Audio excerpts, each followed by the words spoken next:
explain to me how 2015 is more than halfway over.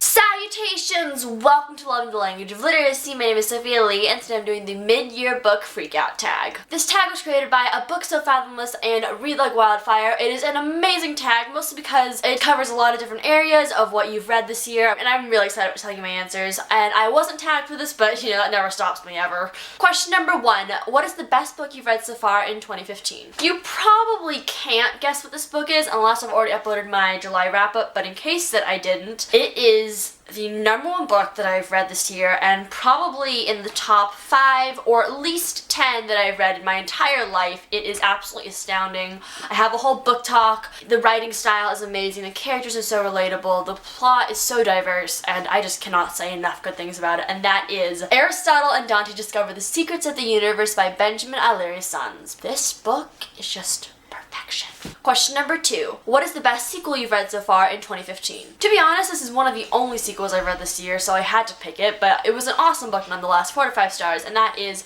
P.S. I Still Love You by Jenny Han. I thought The 12 Boys I Loved Before was good, but P.S. I Still Love You had such vast character development, and the plot is just so fun, and it reads so quickly, and it just fills you with all the little warm fuzzies that you need when you're going through anything, or if you're not going through anything either. It's just a great beach read as well. Question number 3. What is a new release that you haven't read yet but want to? I was so excited about the release of this book, and I feel really bad for not having read it yet. I even did borrow it from the library, but, you know, didn't read it, or I had to return it, because, you know, the library wants their books back. The Wrath and the Dawn by Renee Ahdieh. It is a Scheherazade retelling, which is my favorite story out of the whole 1001 Nights. I'm just so excited to see what this debut author does to make it her own. Question number 4. What is the most anticipated release for the second half of the year? So I'm going to tell you 4 of my most anticipated releases, and that is, of course, Queen of Shadows by Sarah J. Maas, because who is not anticipating the 4th book in the Throne of Glass series? Tonight the Streets Are Ours by Layla Saenz. This Song Will Save Your Life was in my top 14 books of last year. It was absolutely amazing and wonderful and inspirational. The Way the World Ends by Amy Zhang. Falling Into Place was my second favorite book of last year. It was absolutely incredible. The multi-point of view book that I would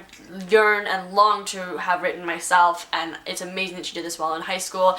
And Ice Like Fire by Sarah Rosh, because Snow Like Ashes made it onto my top 14 books of 2014 as well, because just Sarah Rosh is amazing. Let me just say that, and her personality is fantabulous if you follow her on Twitter. Question number 5. What was the biggest disappointment? I'm hoping the BookTalk community doesn't, you know, break down my door for this one, but what really just let me down as a book itself was Simon vs. the Homo Sapiens Agenda by Becky Albertalli, because I was expecting something so new and innovative and unique, but it was a good book, but there was so much hype surrounding it, and it just did not live up to my expectations, and I didn't fall in love with Simon either, which I think was the biggest problem. Question number 6. What was the biggest surprise? Oh my god, I think this might be the best fluffy contemporary I read this year, and by far she's my favorite contemporary romance author ever, and that is The Start of Me and You by Emery Lord.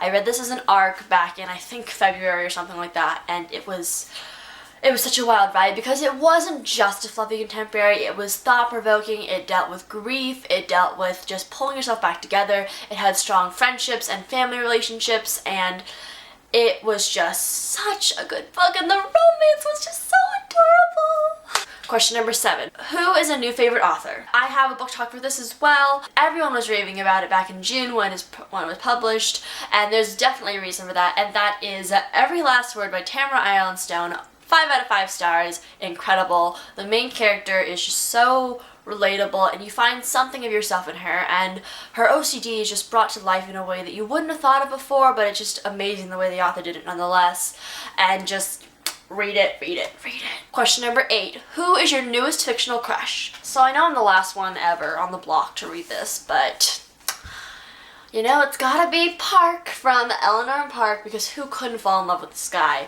I have had so many struggles with fictional boys recently, and I hadn't found one to live up to a certain someone in a long time, but I definitely think Park could, and that's saying a lot, even though he wouldn't take me to dates to cemeteries in The Abandoned Quarry. Anyways, moving on. Park is a relatable character. He is diverse, he's Asian, and his parents, at least one of them, is really good and just there for him, and he has a very solid life, that and he helps Eleanor so much, and he has so much dedication to her. It's such a fun journey to watch. Question number 9. Who is your newest favorite character? So this is my second favorite book of the entire year, and this character tops everything. She's right up there with June Icarus, my favorite female protagonist of all time, and it just, I can't tell you enough how much you should read this book and how much you should be anticipating it, and that is Y'all from Wolf by Ryan Grod. This book isn't even coming out until October, but I got an arc of it. The character, she is intelligent, she's resilient, she has so much going for her, and so much has happened to her as well, and she is just the definition of strength, and I can't even describe how astounding of a character Y'all is, and I know I'm not pronouncing that correctly. I don't think it's Yale though, it's Y-A-E-L, but pronunciation doesn't make a difference for who the character is. It's all inside, you know? Question number 10. What is a book that made you cry? I don't cry when I read books, but this is a book that left me with the most feels, and if I were to cry with books or anything else, like media in general,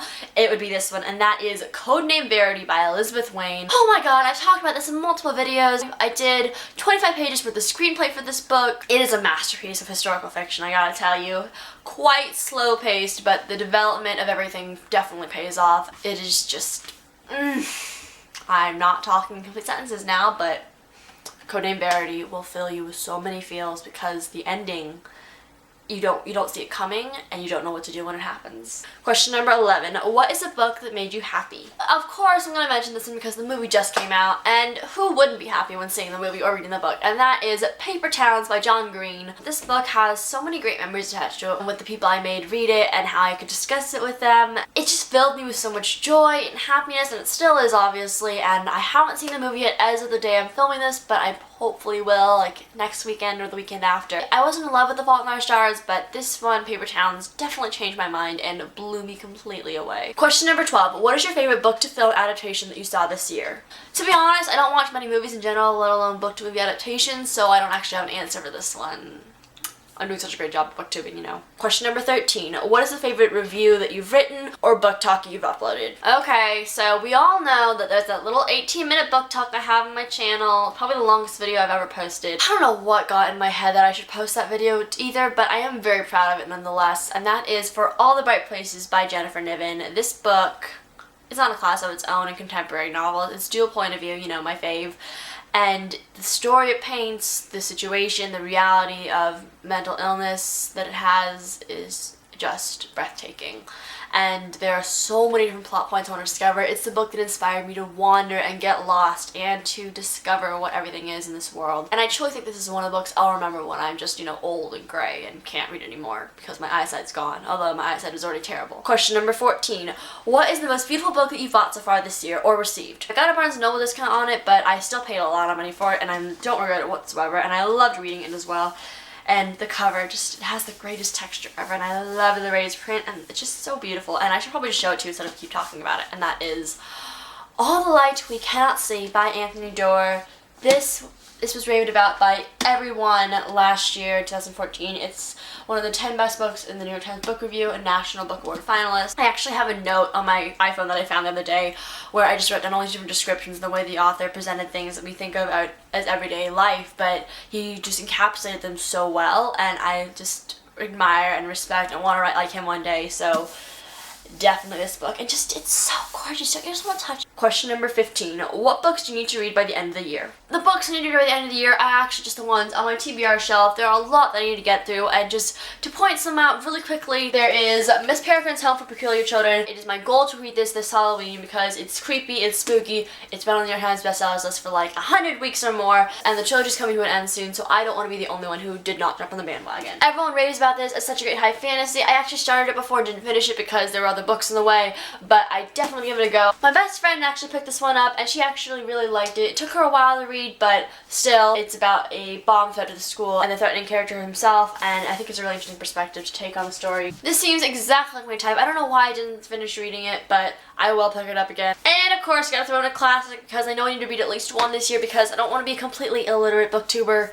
You know, gotta get some diversity in my reading taste. Anyways, thank you so much for watching. Tell me in the comments below what your answers would be to this question, and if you have not been tagged for this and would like to be, just say I tagged you. Keep calm, read on, and I'll see you soon. Goodbye. If you enjoyed this video and would like to see more about me just rambling on and on about books, hit the subscribe button. And if you specifically like what I answered in this tag, or didn't like it for that matter, and wanted to disagree with me, feel free to leave a comment, give it a thumbs up. And if you want to follow me on any social media, it's all at SSL Loves Books. I have Goodreads, Twitter, Tumblr, Instagram, Snapchat. I'm on everything except Facebook, because, you know, who's on Facebook nowadays? Goodbye.